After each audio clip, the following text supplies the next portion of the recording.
आप किसकी रोटियां खाते हो? हम तो भगवान के टुकड़ों पर पलते हैं। हम तो ईश्वर का दिया प्रसाद खाते। हमारा भाग्य कहाँ इतना अच्छा कि हमारे भाग्य में एक भी रोटी आ जाए। हम भाग्य का नहीं खाते साहब, हम तो ईश्वर की कृपा का खाते हैं।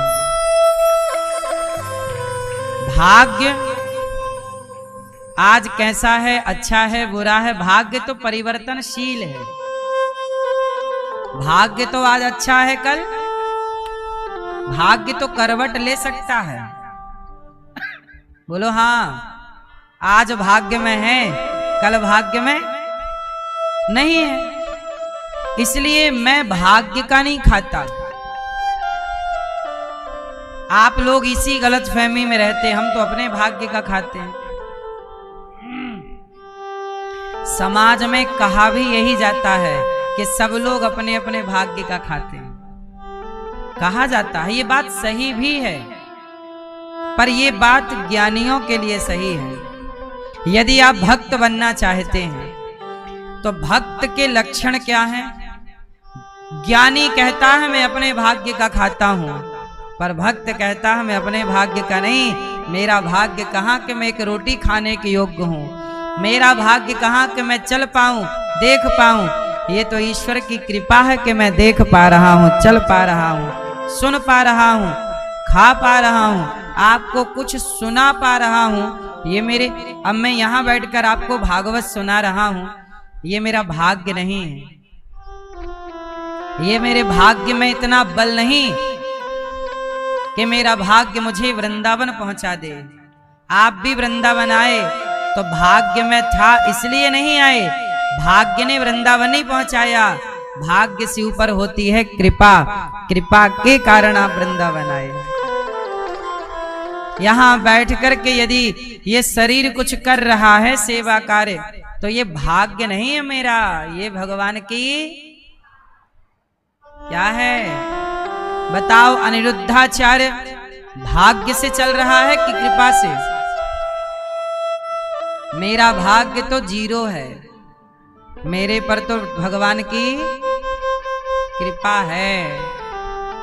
इसलिए हम तो कृपा के बल पर रहते हैं साहब, भाग्य के भरोसे हम रहते ही नहीं। भाग्य तो धोखेबाज है, भाग्य तो धोखेबाज है, पर कृपा धोखा नहीं दे सकती, भाग्य धोखा दे सकता है। बोलो हाँ। कई बार आपको लगा कि सिलेक्शन हो जाएगा, हो गया, लो भैया जरा एक नंबर से रह जाते हो आप, कुछ और गड़बड़ी से रह जाते हो आप, तो भाग्य ऐन वक्त में धोखा दे गया कि नहीं? भाग्य में था, मिलते मिलते रह गया, तो भाग्य धोखेबाज है, भाग्य धोखा दे सकता है। इसलिए प्रहलाद जी भाग्य के भरोसे नहीं थे, प्रहलाद जी कृपा के भरोसे। हनुमान जी भाग्य के भरोसे नहीं है, हनुमान जी कृपा के भरोसे। इसलिए आप लोगों से प्रार्थना करूं कि भाग्य, ज्ञानी लोग भाग्य के भरोसे रहा करते हैं, लेकिन जो सच्चा भक्त होगा वो भाग्य के भरोसे नहीं रहेगा। वो किसके भरोसे? कृपा। बोलो कृपा, बोलो कृपा, कृपा।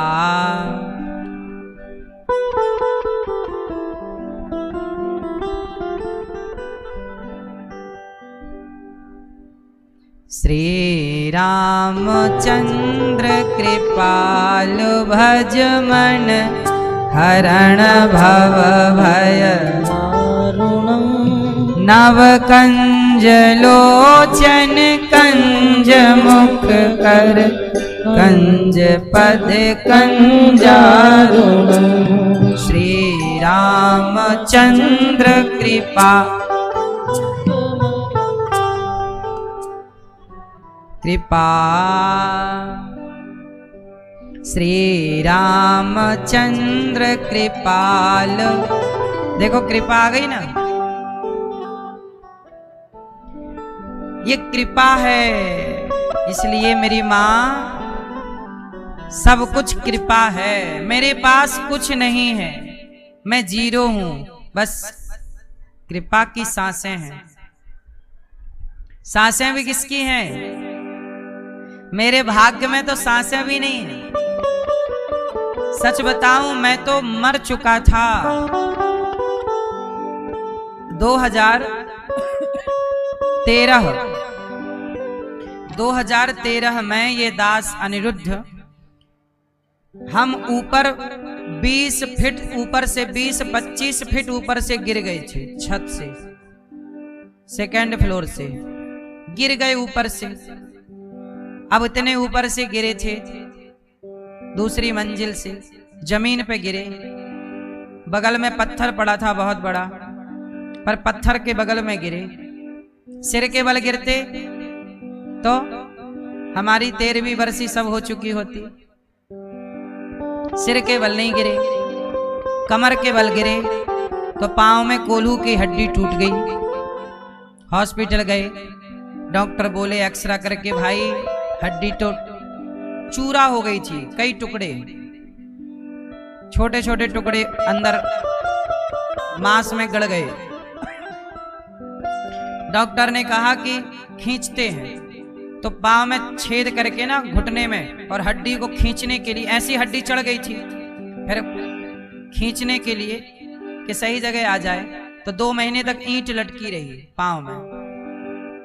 ऑपरेशन की जरूरत नहीं पड़ी। डॉक्टर बोले ऑपरेशन तो कर देंगे, पर कष्ट सह लोगे तो ऑपरेशन की जरूरत नहीं पड़ेगी। हमने कहा करो। डॉक्टर बोले कि हड्डी जुड़ तो जाएगी, पर एक पांव छोटा हो जाएगा, आपको सारी जिंदगी लंगड़ा के चलना पड़ेगा। हो सकता है वैसाखी लेके चलना पड़े। मेरे को बोला था डॉक्टर ने। हमने कहा करो, लेकिन याद रखना, मुझे उस समय भरोसा था, अरे भगवान गिराए थे तो मैं मर भी तो सकता था ना, और हड्डी टूटी थी तो दोनों पांव की भी टूट सकती थी। और जब एक पांव की हड्डी टूटी तो मैं समझ गया कि एक पांव यदि ईश्वर ने सलामत रखा है तो कुछ कराना चाहते हैं भगवान एक पांव से, इसलिए बचाए रखा है ना, कुछ कराना। बस डॉक्टर ने बोला ये लंगड़ाएगा बच्चा। उस समय मैं छोटा था, 2013 की बात है, आज 2025 चल रहा है। अब क्या हुआ, फाइनल जब ऑपरेशन ही एक्सरा हुआ और डॉक्टर ने देखा, बोले तो ठीक हो गई हड्डी। मैं कुछ समय वैसाखी से चला, और वैसाखी लेके मैं ना चित्रकूट आ गया एक दिन घर से, और मैंने कामतानाथ जी की परिक्रमा लगाई। उसी वैसाखी को लेकर के कामतानाथ जी की परिक्रमा लगाई, और साहब कामतानाथ जी की परिक्रमा लगाई। उसके बाद राम जी की ऐसी कृपा हुई कि देखो अब मैं दौड़ता भी हूँ, कबड्डी भी खेलता हूँ। कोई नहीं कह सकता मुझे देख के कि मैं कभी गिरा था, कभी इतना बड़ा एक्सीडेंट हुआ था। सब क्या है, मुझे लगा कि देखो मैं आप अपने को ना मरा हुआ ही मानता हूँ। मैं उसी दिन मर गया 2013 में। अब ये सांसें जो हैं, ये सांसें भगवान की कृपा। मेरा भाग्य तो वहीं शून्य हो गया, 0। मेरा भाग्य वहीं तक का था, वो मेरी मृत्यु थी। लेकिन मेरी मृत्यु मेरे भाग्य से तो मैं मर गया, लेकिन फिर हुई भगवान की कृपा, क्योंकि ये दास कभी मंदिर जाके भगवान की सेवा करता था। मेरी आयु इतनी ही थी, उसके बाद जो आयु है वो मेरी आयु नहीं है, वो भगवान की कृपा की सांसें हैं जो मैं ले रहा हूं। इसलिए हर श्वास में भगवान का चिंतन, हर श्वास में हो सुमिरन तेरा, यूं बीत जाए जीवन में। तेरी सेवा करते बीते सांझ सवेरा, तेरी सेवा करते बीते सांझ सवेरा, यूं बीत जाए जीवन मेरा। हर श्वास में हो सुमिरन तेरा। इसलिए कहता हूं हर श्वास भगवान के नाम करो। हर सांस किसके नाम? इसलिए जब मैं छत से गिरा तो मुझे लगा कि मैं बच क्यों गया, मर जाता। लेकिन अब समझ में आया कि भगवान ने गौरी गोपाल की स्थापना और गौरी गोपाल में चल रही सेवाओं को करवाना था उन्हें इस शरीर से, इसलिए भगवान ने बचाया। उन्हें ये काम कराना था, यहाँ की सेवा। इसलिए सच बताऊं, आप भी अपना जीवन भगवान को सौंप दो। कई बार माँ सोचती है मैं बेटे को डॉक्टर बनाऊंगी, इंजीनियर बनाऊंगी। बाप कहता मैं बेटे को ये बनाऊंगा ना।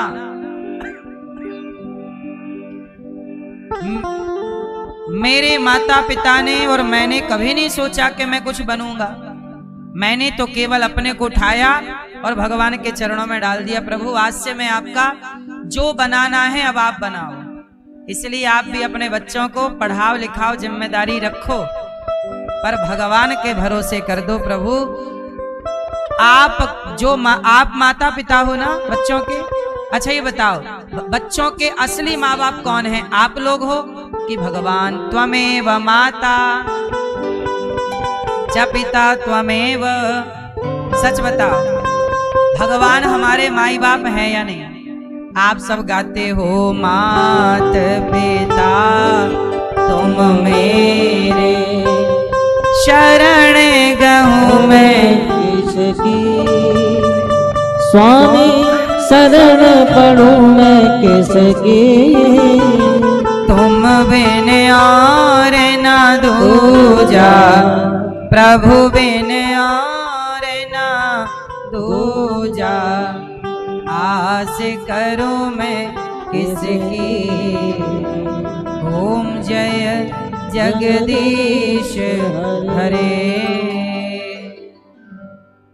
अब बताओ, आप माँ बाप हो बच्चों के कि भगवान माँ बाप है? आप भी हैं, पर आपका परसेंट 2% माँ बाप हो आप। इतनी सी हिस्सेदारी आपकी भी है बच्चों में, पर ज्यादा हिस्सेदारी किसकी है? बोलो।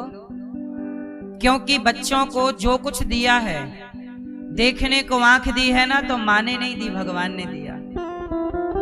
चलने को पांव दिया तो माँ ने नहीं दिया, माँ ने केवल पेट में जगह दी है, स्पेस दिया है।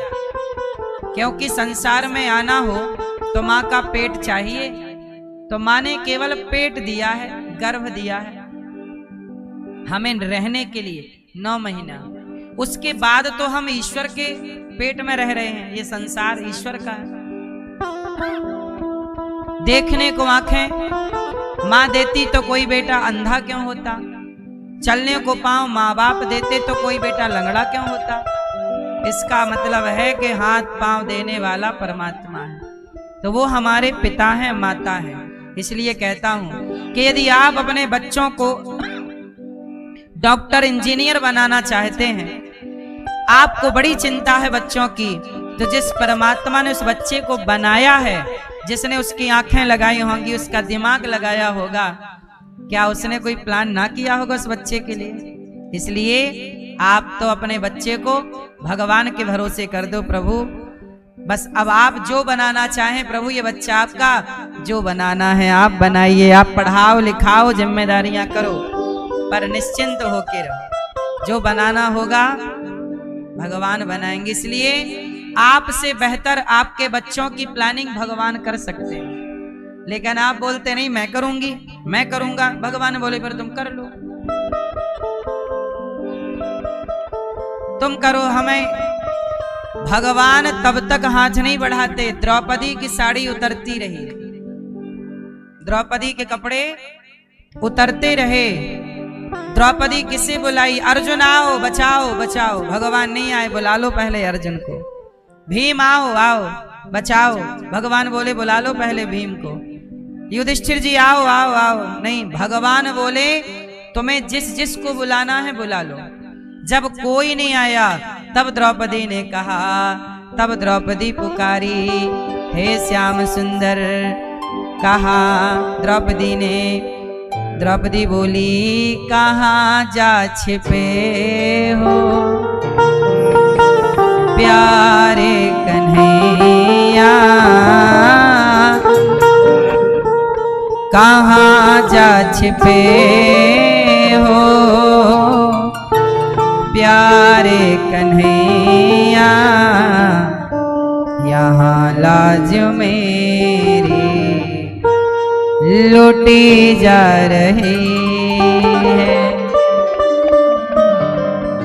दुशासन के हाथों तेरी द्रौपदी की सभा बीच साड़ी खींची जा रही है। कहाँ जा छिपे हो प्यारे कन्हैया, यहाँ लाज मेरी लुटी जा रही है। कहाँ जा छिपे हो। जब द्रौपदी सबको बुलाकर थक गईं और जब द्रौपदी ने हाथ उठा के कहा गोविंद सहारा तेरा है, हे प्रभु अब तेरे सिवा, जब द्रौपदी ने कहा प्रभु अब तेरा सहारा, तब भगवान दौड़े। भगवान तब तक नहीं दौड़े जब तक द्रौपदी ने ये नहीं कहा कि प्रभु अब तेरा सहारा। भगवान कहते हैं यदि आपको संसार का सहारा चाहिए तो पहले संसार का सहारा ले लो। जो संसार के सहारे है भगवान उसे अपना सहारा नहीं देते। जो संसार के सहारे नहीं केवल भगवान के सहारे, भगवान कहते हैं जो पूर्ण भक्त मेरी ओर समर्पित है उसका सहारा मैं बनता हूं। इसलिए जगत के सहारे नहीं, जगन्नाथ के सहारे, भाग्य के सहारे नहीं, कृपा के सहारे। भाग्य के सहारे नहीं रहता मैं, कृपा है ना। द्रौपदी को धनुर्धर गांडीवधारी अर्जुन ना बचा सका, गदाधर भीम ना बचा सके, धर्म को जानने वाले युधिष्ठिर ना बचा सके, गुरु द्रोणाचार्य ना बचा सके। जब द्रौपदी को बचाने वाले बड़े बड़े योद्धा बैठे के बैठे रहे और ना बचा सके तो हमें कौन बचाएगा? आप लोग बचाओगे। हम पर संकट आएगा तो हमारे संकट को देखकर केवल आप लोग आंसू बहा सकते हो। हमें दुखी देखकर केवल आप रो सकते हो। हमारा दुख आप दूर नहीं कर सकते। कर सकते हो? हमें कोई कष्ट होगा तो हमारे कष्ट को देखकर आप भी दुखी हो सकते हो कि उन्हें कष्ट है, देखो हम भी बड़े परेशान हैं। जैसे बच्चे के कष्ट से माँ दुखी हो जाती है, बेटी दुखी हो तो बाप दुखी हो जाता है। आप किसी के दुख में दुखी ही तो हो सकते हो ना, उसका दुख दूर तो नहीं कर सकते।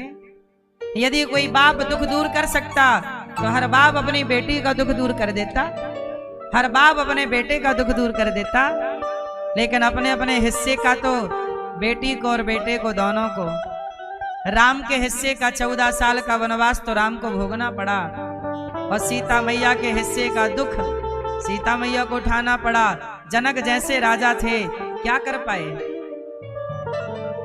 जिनकी चतुरंगिणी सेना है, एक चुटकी बजाए तो सेना तहलका मचाए, लेकिन वो पावरफुल राजा जनक की बेटी जंगल में लकड़ी काटती रही कुल्हाड़ी से, अपने बच्चों के लिए चूल्हा फूंकती रही। इसलिए अपने अपने हिस्से का दुख, आपके हिस्से का आपको और मेरे हिस्से का, तो मेरे दुख में आप लोग केवल दुखी हो सकते हैं, दुख दूर नहीं कर सकते। यदि दुख दूर कोई कर सकता है तो केवल भगवान। द्रौपदी का दुख जिन्होंने दूर किया वही कन्हैया हमारा और आपका दुख दूर करेंगे। बस उन्हें पुकारना वैसे है जैसे द्रौपदी पुकार रही, गोविंद सहारा तेरा है, गोपाल सहारा तेरा है। हे गोविंद, मेरा आपके सिवा कोई नहीं, पकड़ लो हाथ बनवारी, नहीं तो डूब जाऊंगी। हमारा कुछ न बिगड़ेगा, तुम्हारी लाज जाएगी। द्रौपदी बुला रही है। द्रौपदी ने कहा, गुरु द्रोण बोलो, पितामह बोलो, तुमसे तुम्हारी ये बहू पूछती है। हे गुरुदेव, हे गुरुदेवता, हे पितामह, मैं पूछती हूँ, बताइए मेरे साथ जो हो रहा है क्या ये धर्म है? ये दुशासन मेरे बाल पकड़कर खींच रहा है, मेरे कपड़े उतार रहा है, मुझे निर्वस्त्र करना चाहता है। इतनी बड़ी सभा लगी है, आप जैसे ज्ञानियों के धुरंधर बैठे हैं, क्या एक नारी का इस तरह अपमान धर्म है? सही है? सब चुप रहे, सब चुप रहे। तब द्रौपदी ने कहा, गुरु द्रोण बोलो, पितामह बोलो, तुमसे तुम्हारी ये बहू पूछती है। पांचों पति आज बैठे सभा में, पांचों पति आज बैठे सभा में, महलों की रानी लूटी जा रही है, लुट रही है। आओ। जब कोई ना आया तब कौन? तब द्रौपदी ने कहा, आओ कन्हैया, आओ मुरारी, तुमको पुकारे ये बहना तुम्हारी। देखो जरा ये हालत हमारी, बहना तुम्हारी लुटी जा रही। मेरी यसुवन भीगे साड़ी, आ जाओ कृष्ण मुरारी। जब द्रौपदी ने पुकारा, द्वारिकाधीश दौड़ पड़े, वस्त्र बनकर खिंचने लगे। 10,000 हाथियों का बल रखने वाला दुशासन थक गया और क्या बोला कि साड़ी भी नारी है कि नारी भी साड़ी है कि साड़ी ही की नारी है कि नारी ही की साड़ी है। तब द्रौपदी बोली, मूर्ख, ना साड़ी भी नारी है, ना नारी भी साड़ी है, ना साड़ी ही की नारी है, ना नारी ही की साड़ी है। ये तो वृंदावन बिहारी है जो चीर बनकर खिंचा जा रहा है। तुझे साड़ी दिख रही है, ये साड़ी नहीं है। आज द्रौपदी के लिए भगवान वस्त्र का अवतार लेते हैं, वस्त्र बनकर खिंच रहे हैं और लाज बचाए। जिन्होंने द्रौपदी की लाज बचाई, क्या वो भगवान अब बहरे हो गए हैं क्या? यदि उन्होंने द्रौपदी की पुकार सुनी तो हमारी भी सुनेंगे। बस पुकारने वाली द्रौपदी चाहिए, द्रौपदी की तरह भाव हो तो आज भी सुनते हैं, आज भी वो देखते हैं। लोग कहते हैं भगवान हमारी सुन नहीं रहे, ना साहब भगवान सुनते हैं, बस तुम्हें सुनाना नहीं आता, तुम्हें अपना काम करना नहीं आता। द्रौपदी की भी तो नहीं सुनी ना, जब तक वो संसार को पुकारती रही। भगवान कहते हैं मेरी ओर तो आओ, माम एकम शरणम ब्रज, मेरी शरण में आओ, फिर रक्षा ना करूं तो जिम्मेदारी मेरी, आओ। अर्जुन ने क्या कहा? शिष्यस्ते हम, प्रभु मैं आपका हूं, आपका हूं। जब शरणागति ग्रहण की तब भगवद गीता सुनाई, शरणागति नहीं ग्रहण की अर्जुन को भी नहीं सुनाई। आपको करना क्या पड़ेगा? समर्पण करना पड़ेगा। तुम्हें सौंपता हूं अमानत तुम्हारी, पूरा अपने आप को सौंप दो, फिर प्लानिंग आप नहीं करेंगे बच्चों की। इसलिए कहता हूं मेरी मां, भरोसा बड़ी चीज है। कृपा की न होती जो आदत तुम्हारी, तो सुनी